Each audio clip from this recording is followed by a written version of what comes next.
This is Cambodia 1989. It is 10 years since the showing of our documentary Year Zero, and the following report is being broadcast tonight in a number of countries at a critical time in the unique recent history of this one small country, Cambodia.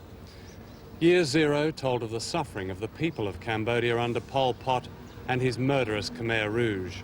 More than 1 million people, perhaps many more, were killed or starved to death between 1975 and 1979.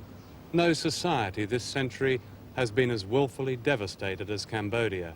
Not even Hitler's attempts to exterminate the Jews matched the scale of Pol Pot's crimes against his own people. And it was after that Holocaust that the world community formed the United Nations so that it would never happen again.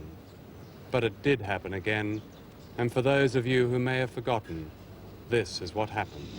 The genocide did not begin with Pol Pot.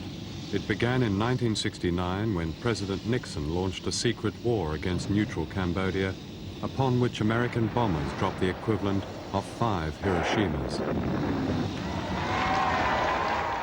Out of the inferno came Pol Pot and his fanatical Khmer Rouge, who exploited the devastation. Together, the American bombing and Pol Pot's bloody revolution caused 1 million dead and wounded.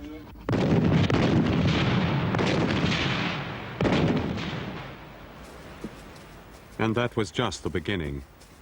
At dawn on April the 17th, 1975, all of Cambodia fell to the Khmer Rouge, who immediately ordered the evacuation of the capital, Phnom Penh. The sick and wounded were dragged from their hospital beds. Dying children were carried in plastic bags. The old and crippled were dumped beside the road. The rest were marched at gunpoint into the countryside, from which most never returned.